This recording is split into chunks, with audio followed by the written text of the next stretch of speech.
Glory, praise, and honor to you, dear God, and your Son, Jesus, with whom I know that you are well pleased.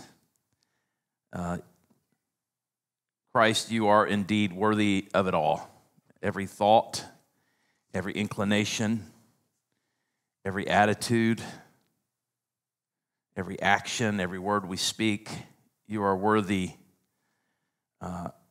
of receiving all those things as worship in a way that is holy and pleasing to you. And we confess that we fall far short of that every single day. And so we are really, really grateful that the blood speaks a better word, that you cleanse our conscience so that we can come back into your presence, being unworthy apart from you, to be in the presence of you who are worthy and have the opportunity for you to renew our mind, transform our heart, change our words and change our actions and bring us into a pleasing relationship with you. So thank you that we do anything worthy before you at all. Thank you when we are unworthy that you forgive us time and time and time and time again, as many times as it takes.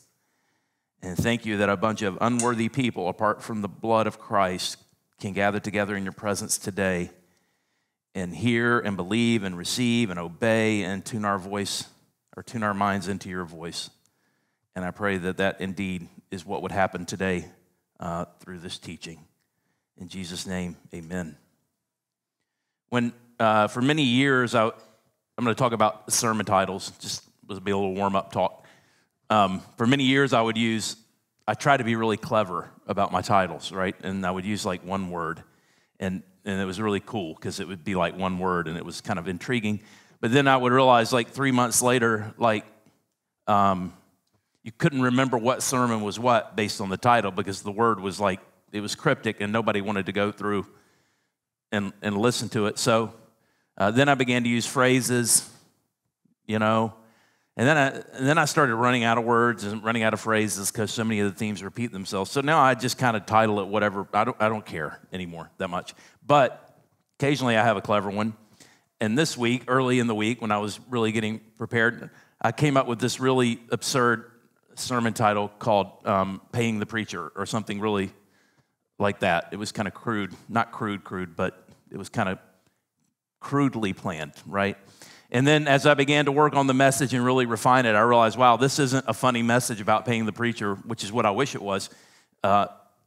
This is actually a pretty important passage, and it deserves a more elegant title. And really the heart of this, at least for us today, and the way that God has me teaching and preaching this message, is a culture that honors. Being a culture that honors each other, where honor and value transcend our relationships, so that we don't undervalue each other, we don't undervalue what Christ brings to us and through us for each other, that we properly value it and esteem it so that we receive it and we hold it in the highest regard. It's about honor. And it's going to be about compensation for the preaching pastor, you might say, or the apostle, or whatever that figure is in your church. But really, what it's really about is really not about money. It's about honor. And as much as it's about honor, it's about value. And do we value? Did it come too easy? Did it come too cheap? Was it easy to undervalue and underestimate? Did perhaps because we didn't honor it and we didn't value it, and then we heard it and it seemed neat, but then we went home and something that we paid more money for, a financial advisor, a self-help book,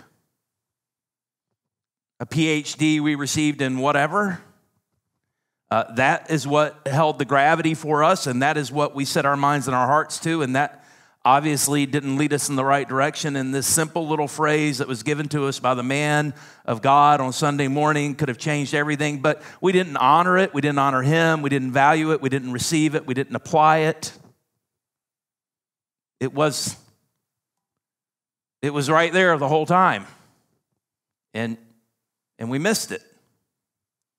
And that happened to Paul a lot. Because his tendency was to go and to start churches and to plant churches and to reach new audiences for God. And kind of following off the pattern of last week, the illustration of last week, what he didn't want to do that he was entitled to do was to receive compensation. But he didn't want to do it because he knew that that would hinder people from entering into the kingdom of heaven because it would cause them to question his motives.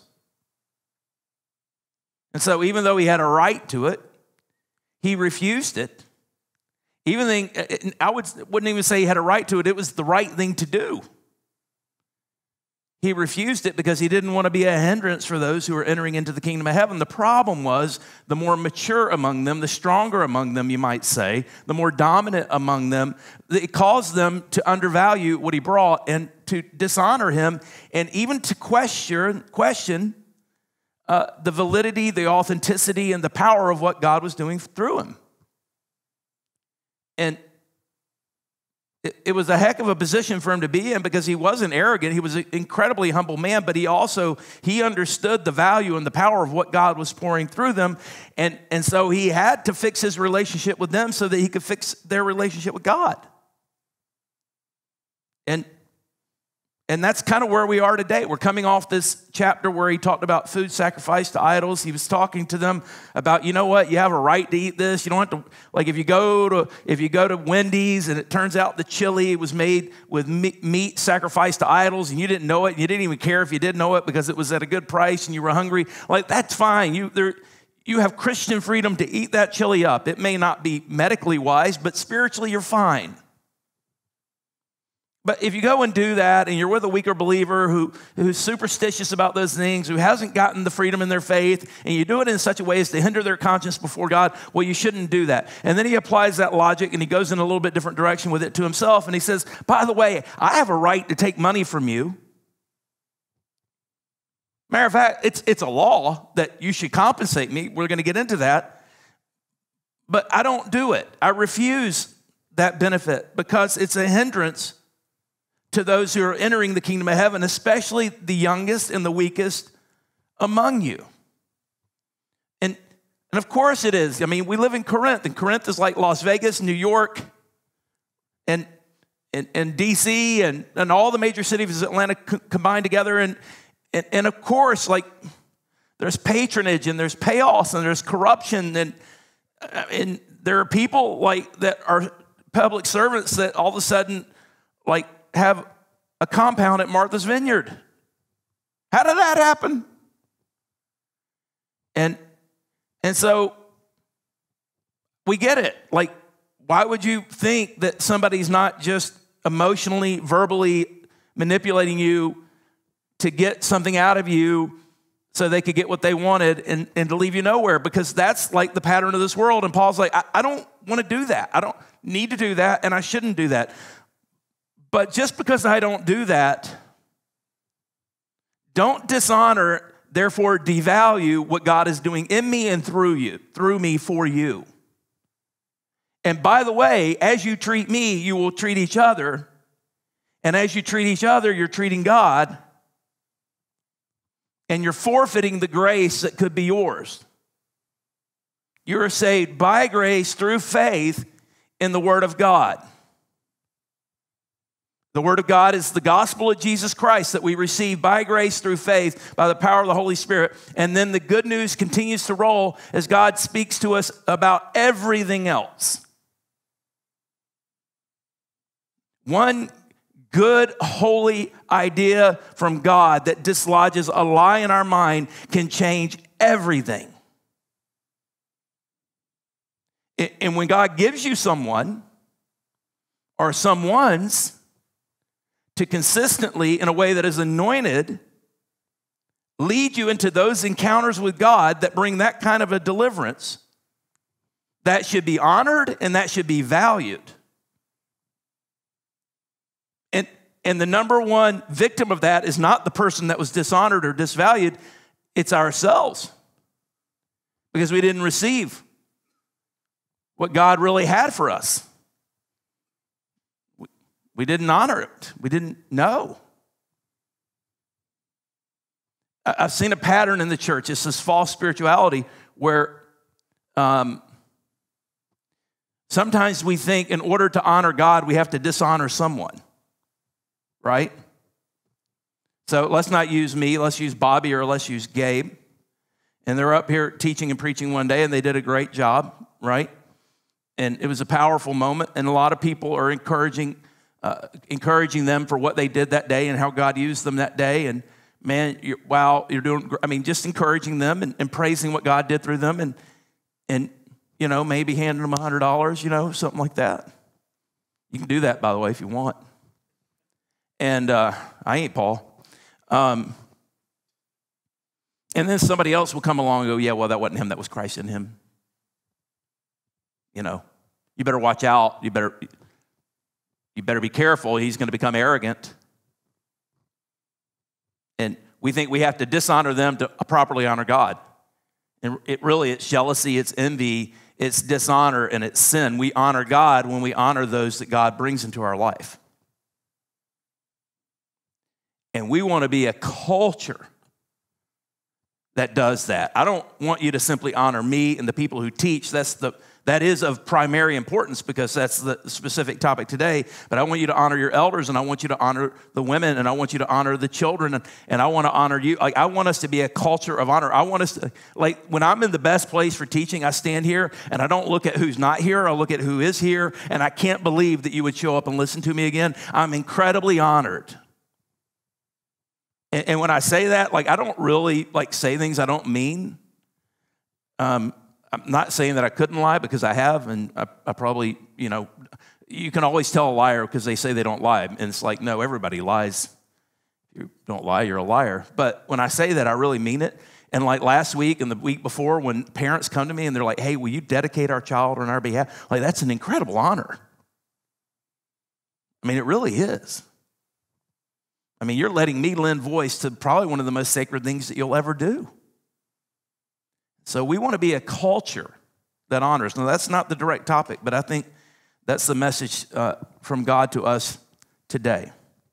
So now that I've preached the sermon, let me preach the sermon. 1 Corinthians chapter 9, beginning at verse 1. Again, this is Paul coming out of that pattern of even if it's okay to do it, don't do it because you don't want to affect the conscience of the weak. And then he applies that to himself, but he also he weaponizes it against some pretty terrible things that people have been saying about him. And so, again, we're in a new chapter, but without seeming to pause, Paul continues to write. He said about himself, am I not free? Am I not an apostle? These are rhetorical. He doesn't want them to answer. He's going to answer for them. Have I not seen Jesus our Lord, Damascus Road? Are you not a result of my work in the Lord? Even though I may not be an apostle to others or recognized as being an apostle to others, because if you are, you are. If you're not, you're not. Surely I am to you, for you are the seal of my apostleship in the Lord. So Paul's back in this position that he's been in through this entire letter where he is asserting and reasserting his authority and his apostleship before a church that he founded, that he started. Many, if not most, of them came to Christ, gave their life to Christ, were baptized into Christ, were washed in the blood, were filled in the Holy Spirit, and had fellowship with God and one another directly through the work that God did through him. And then he leaves, and, they take shots at him. And they question the validity of his ministry. And so he comes in and he reasserts himself and he says, look, am I not an apostle? The criteria of being an apostle was to be one of the apostles with a big A, to be added to the 12, was to have an eyewitness encounter with the resurrected Christ, which he did on the Damascus Road. And then apostles were pioneers. It sounds like a really puffed up name, but it really is just those who go and preach the gospel and establish God's people. He's a church planter. And he's like, so I've checked both those boxes. In the second box, I especially check with you. Your existence is evidence that this is who I am. And what they were saying is, because he doesn't receive offerings, because he travels alone often, works hard with his hands, because he wasn't a great public speaker. He was a better writer than a speaker, and occasionally he would stammer. Like, for all these reasons of packaging, they were like, yeah, maybe he's not at that level. Maybe his words don't have that much weight. Maybe we don't have to listen to him or receive him. Like, maybe that's why. But Paul said, don't look at the packaging, look at the evidence, look at the substance of my ministry. And understand that though I'm entitled to many things, I don't access those things because it would be a hindrance for those who are trying to enter into the kingdom of heaven. This is my defense to those who sit in judgment on me. Like, it's not that I don't have a right. It's not that I'm entitled. It's not that I don't have the title. It's none of that. I don't want to disrupt the flow of God's word coming out of my mouth and into the minds and the hearts of people for the very first time. Apparently, way back in the day, this was a thing. Philosophers and teachers and spiritual leaders, not Christian, just different stripes all over the place, would travel around the ancient world. They'd have little entourages, and they would charge a fee or a ticket price to come and hear their eloquence. If you wanted to be their disciple, you could go on like a 4-week pilgrimage with them and pay them big money, big fees, gratuities, all of this, and gain for their wit. I mean, it was like show business, And Paul came and broke the mold on that. And as much as you think, wow, that's laudable, for some people it was shameful. Like, if your teacher is so wise, why did I see him over there working so hard with his hands? If he's so good at this, why is he so poor? He's been wearing the same shirt for 3 days. And so as much as he was removing a hindrance in one way, he was adding a hindrance in another way. And people were like, yeah, you know what? I don't know about that pastor because he drives a really old car. And if he was that close to God, there'd be a little more bling. And do I want my life to look like his? I don't know. That seems to be the essence of what's going on. And then he begins to kind of compare himself to other apostles and other leaders. He said, don't we have the right to food and drink? We being mostly him. Don't we have the right to take a believing wife along with us, as do the other apostles and the Lord's brothers and Cephas? Or is it only I and Barnabas who lack the right to not work for a living? To not do this for a living? We have that right, we don't access it. By the way, it's interesting to me, like, I don't know why, but like, I'm kind of embarrassed to admit it, all these years of being in ministry and studying the word and all this, like, I've never really thought about the apostles being married, but like, they were. Isn't that interesting? Like, Peter was married. Peter, the founder of the church, so to speak, is married. This is a little bonus material.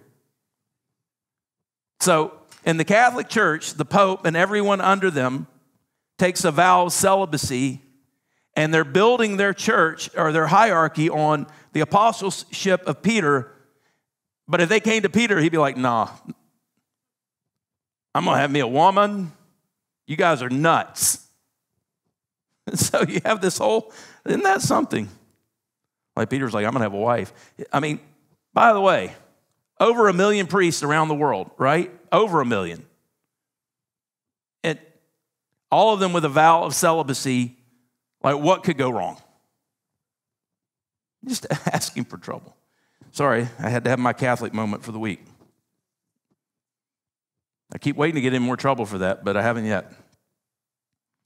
Anyway, he was saying we have the right. Other people have had this right. Other people have come through town legitimately and received offerings from you. Some of these guys, they bring their wife along, and that costs even more money, but they don't care. You're going to pay for both of them if you want them to come. It's like if somebody wanted me to go like back out to California and preach, and I'm like, yeah, you know what? You're going to have to pay for my woman too because she goes where I go. By the way, she ain't going to sleep where I sleep. You're going to have to get us a suite at the Holiday Inn.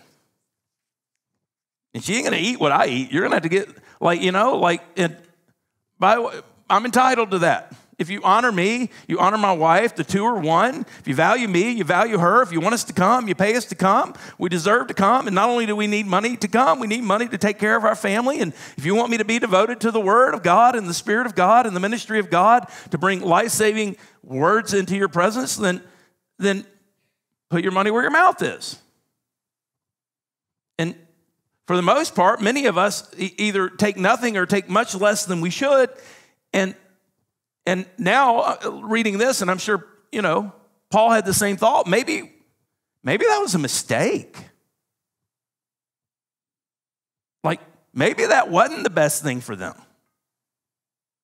Like, maybe it was good at the beginning when they were like, every one of you is like a televangelist trying to take our money. But maybe after a while, they were like, no, that's not good anymore.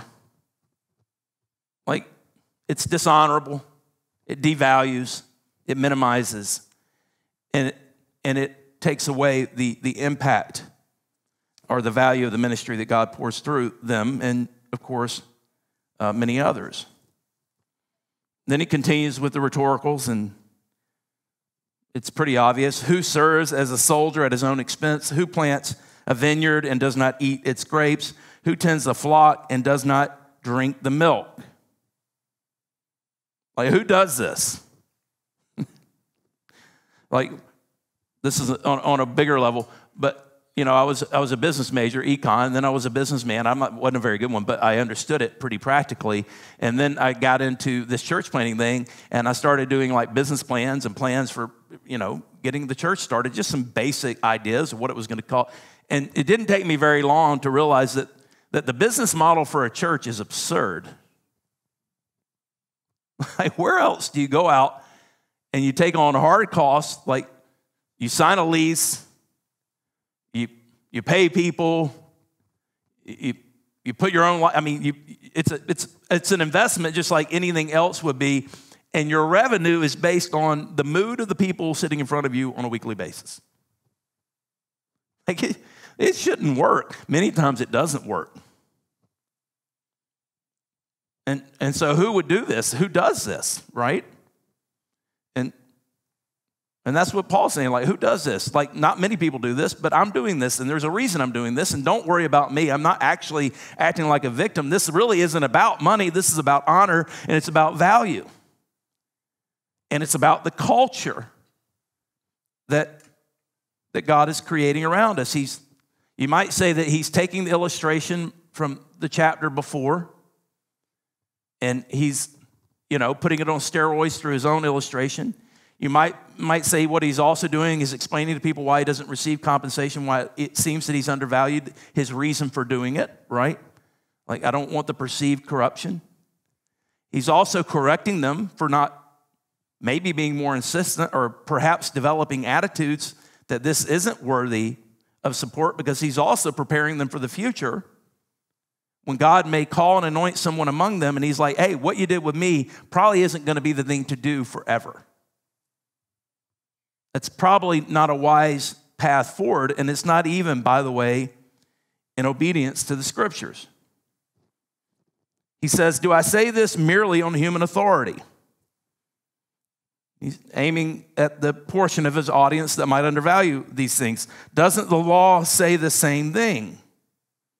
For it is written in the law, it's implied at least, of Moses, do not muzzle an ox while it's treading out the grain. Now, he's applying the compensation that was built into the law and to the Scriptures for the priest. He's taking some things that Jesus said, saying a worker is worth his wages.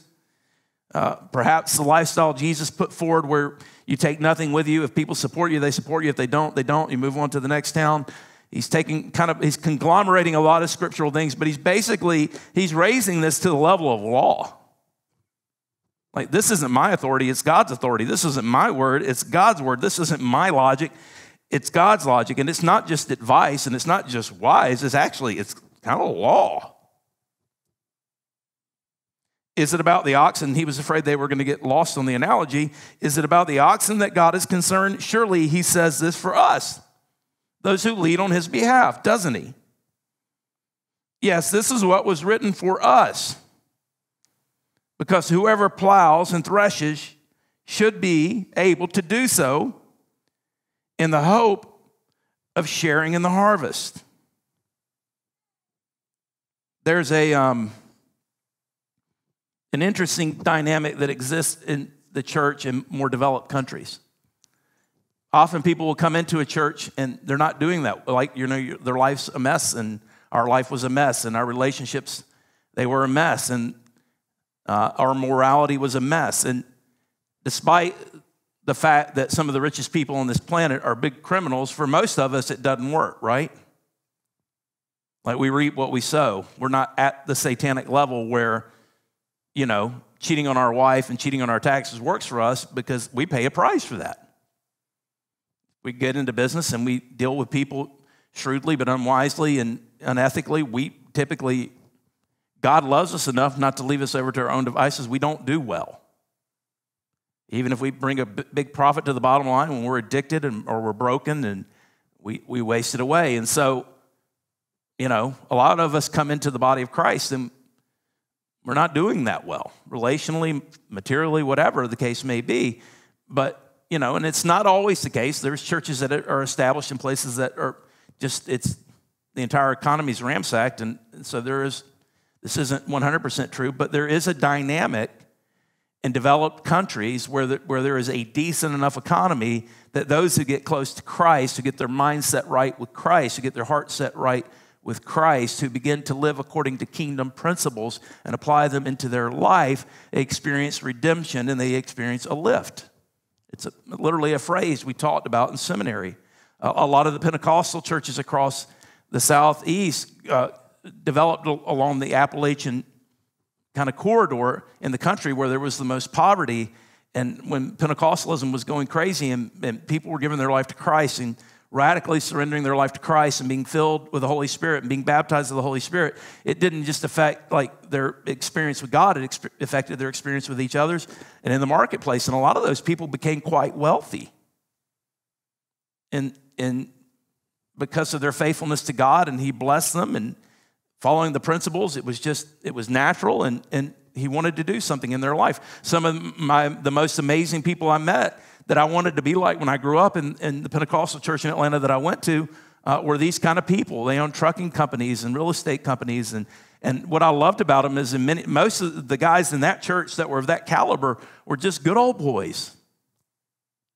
I mean, they were obviously very intelligent, but they didn't have the pedigree of someone that you would expect to be at the top of commercial real estate in Atlanta, but they were, right?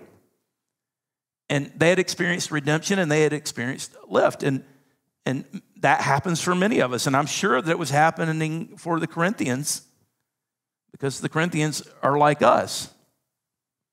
And so a pattern that happened a lot at churches, not just Pentecostal churches in the South. I mean, I heard it from pastors on many occasions. If you've been here any amount of time, you've heard me talk about this dynamic, is people would come in and they would get blessed. And then they wouldn't see them anymore because they go off to their lake house. And then their life would fall apart again, and they come crawling back to church and rebuild their life. But they were always happy when they saw them the second time because they knew that they now understood where it came from. It came from being tethered to the Creator. It came from being filled with Almighty God, the Spirit of God, the Creator of everything. It came from the courage and the creativity and the energy and the passion and the joy and the blessing of being connected to God through the power of the Holy Spirit, Christ, through the body of Christ. It came from the blessing of being under the covering of the church. There was a lot of benefits, obviously eternal benefits, but even temporal benefits from being tethered to God. And you might say, and look, I think the most important work that any minister does is the eternal work, but you might say, there are significant temporal benefits to being in a right relationship with Jesus. And the men and women who put their life on the line to provide the platform for that to happen, the community, the space, the fellowship, who give their life to studying the Word of God, to going to seminary, to teaching and to preaching, to serving in good, the people who put themselves in this place, they are doing extraordinary good for you. And Paul's saying, why wouldn't they get a little something out of that? And by the way, nobody that does it would stop doing it because they were unfairly compensated. They would make other ways. The calling is bigger than that. Nobody does this for the money, right? But he wants to apply to them the logic. And it's awkward. But you know what? I think Paul's really, really glad that he's never taken compensation for them so that he can have this conversation as openly as possible without being perceived of being corrupt.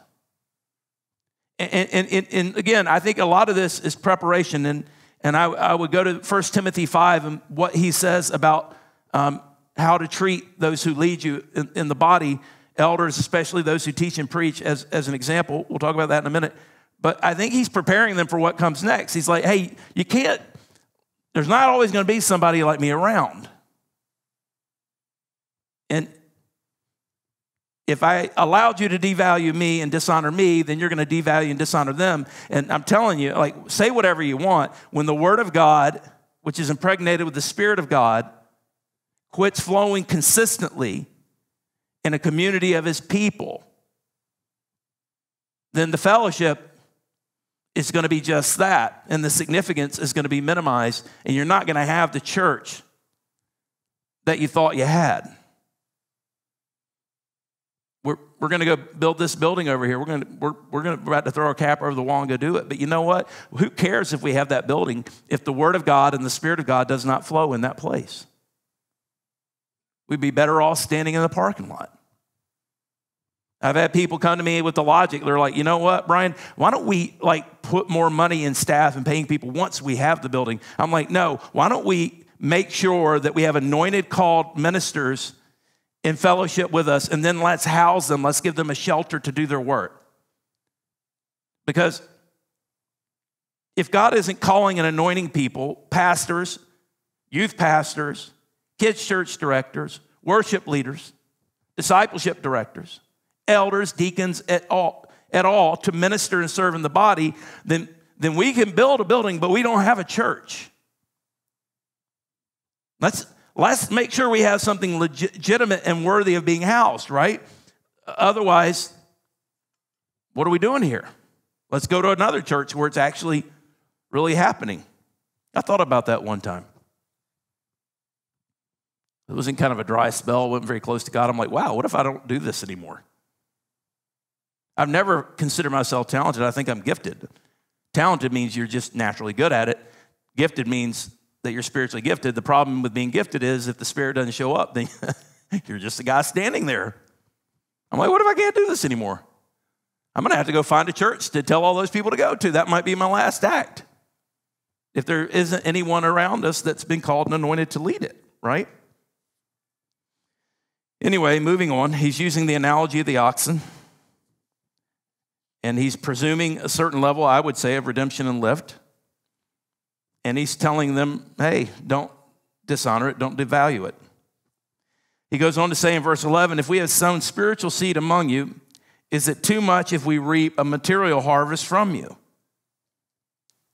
If others have this right of support from you, shouldn't we have it all the more?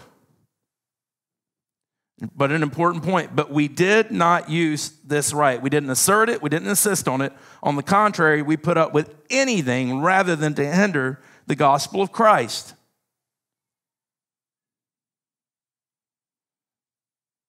And now maybe we should change our footing. Perhaps is what Paul is saying. We pay doctors and we pay lawyers. We pay stockbrokers and we pay financial analysts. We pay people to do our grass. We pay top dollar for everything, and it's getting more and more expensive. But for a majority of us, those who do the spiritual work in our life get the very least or nothing at all. People who are willing to help us temporarily to live our best life now get the big money. Those who set us up for eternity get very little or nothing at all.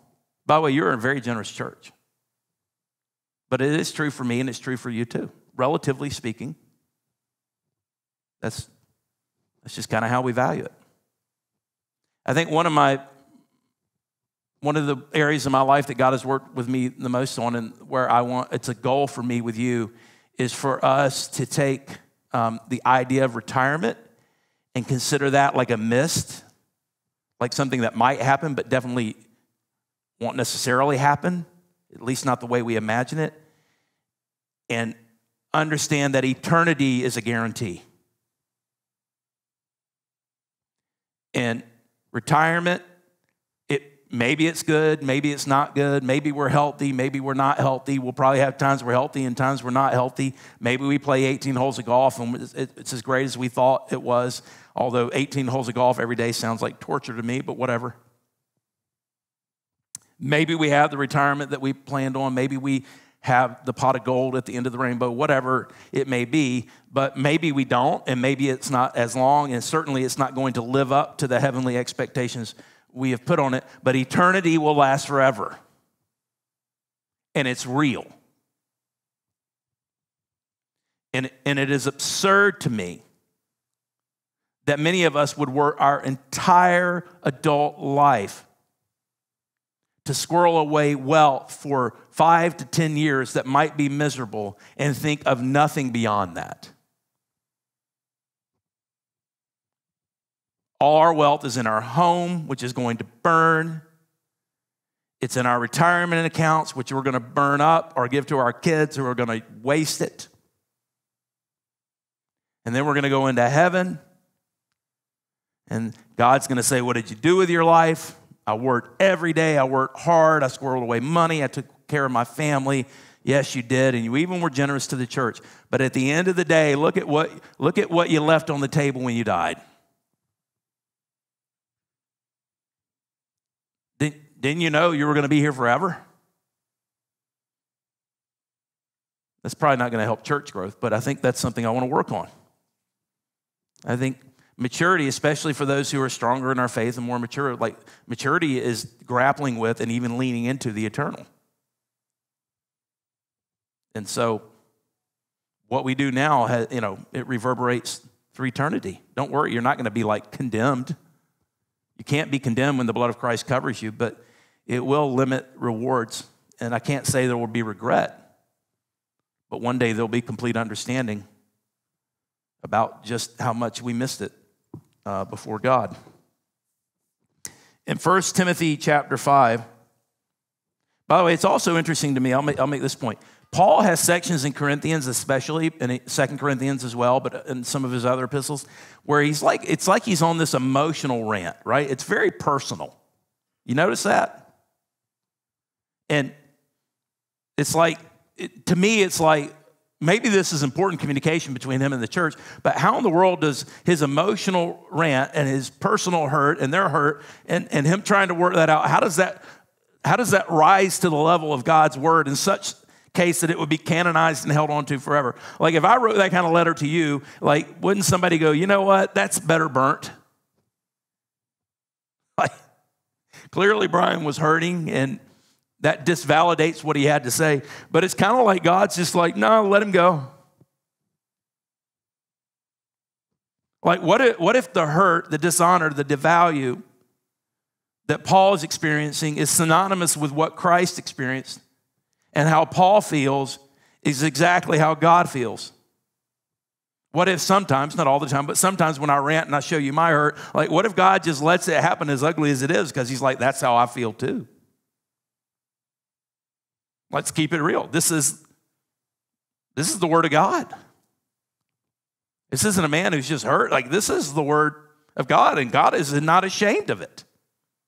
Jesus said, if you're ashamed of me or my words, I'll be ashamed of you. But if you are not ashamed of me and my words, and these are among his words through his servant Paul, then I won't be ashamed of you.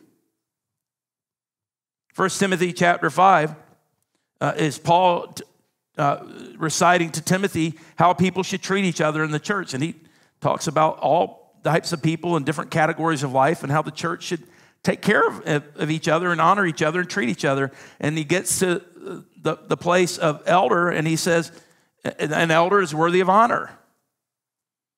And he goes, especially those that teach and preach. Those who teach and preach are worthy of a double honor. And if you look at the word and what it means in that context, it's not honor like be nice to them or say nice things about them. It's like money. It's honorarium. It's compensation. And Paul, though he never took it for himself, lays down a principle, really a law from God that says, hey, when you have this person, it would behoove you to take care of them. And by the way, not just with honor, but with double honor. Now, if I was a fundamentalist, I'd say that means we should take the median income of this church, double it, and that's what you should pay me or the person in my position. We'd be broke in no time, but that's what we should do. And by the way, a youth pastor with this much level of education and this kind of devotion to the word in this market, the median going rate in business for that would be this amount. Don't look at other churches to gauge your number. Look at actually what do houses cost? What if they have kids? What if they go to school? What if they got to take care of their wife? Like, what do you need? Because they need it too. And if you don't honorarium them, right? If you don't establish them, you might lose them. And if you lose them, then you don't have this anymore. And though Paul never took it for himself, he's just laying down some facts, right? A few months ago, maybe a year or two ago, we were reading these passages and we came under conviction and we got major cost of living increases for everybody that worked here. And you guys supported that wholeheartedly, so I'm not really correcting you as much as maybe encouraging you with that. When you have that person, you got to support them.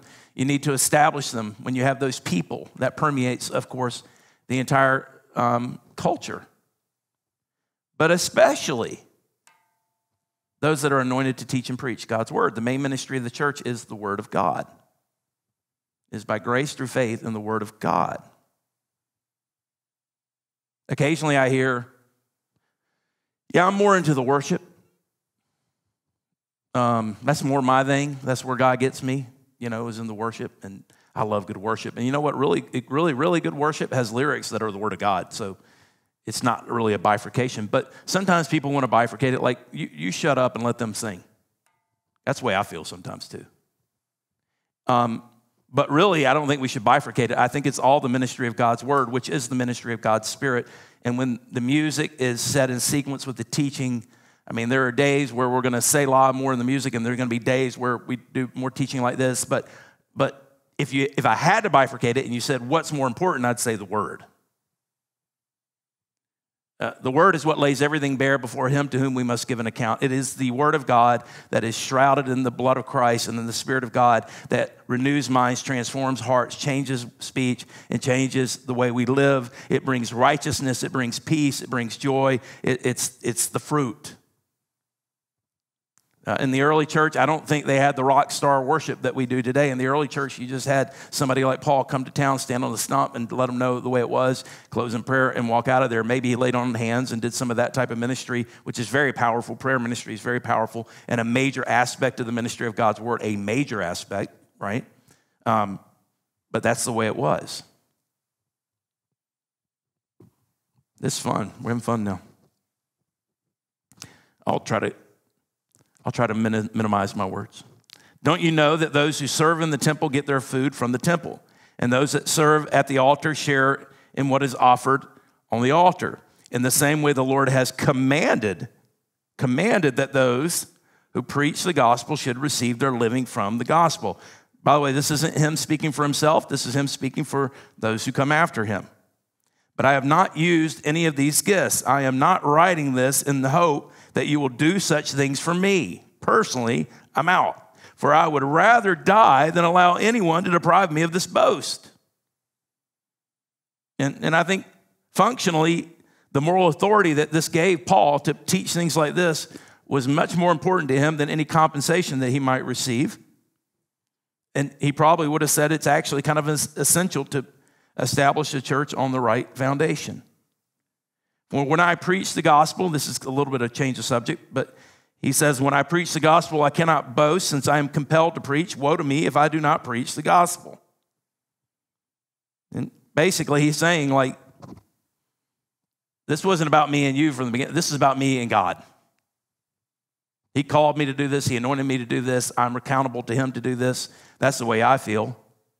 When somebody goes into a church planting boot camp, one of the things they want to do is when they are determining whether this person is going to make it in establishing a church, one of the most important criteria is that they have a strong sense of calling.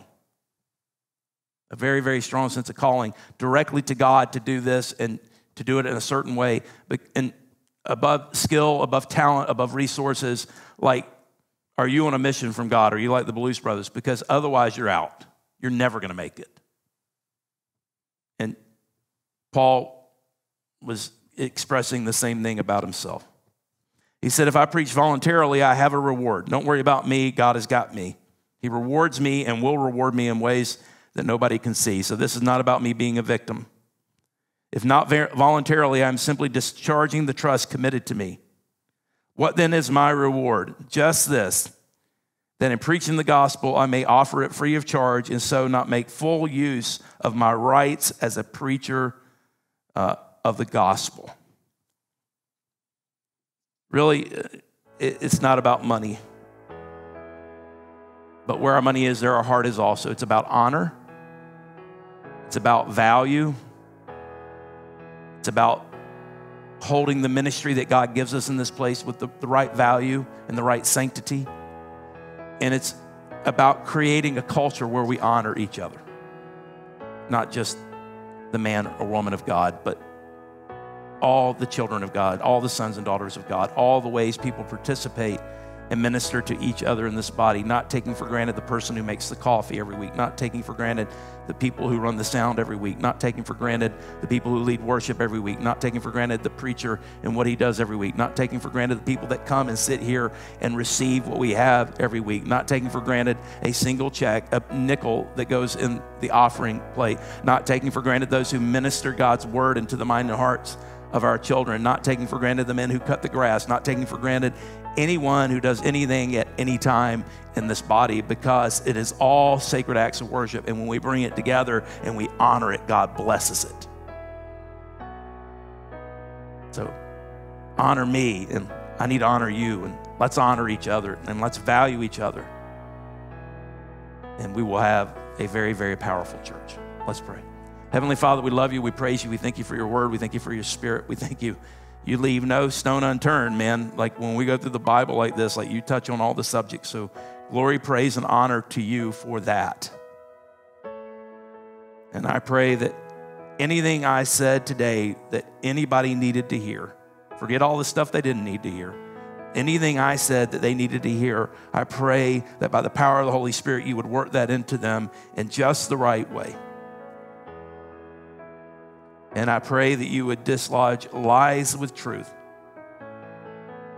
and bring that powerful communion inside the mind and the hearts of your people. I pray that it would bleed from the inside out, and it would not just bring deliverance into our minds and our hearts and our bodies and our spirits and our souls, but it would bring deliverance into our relationships.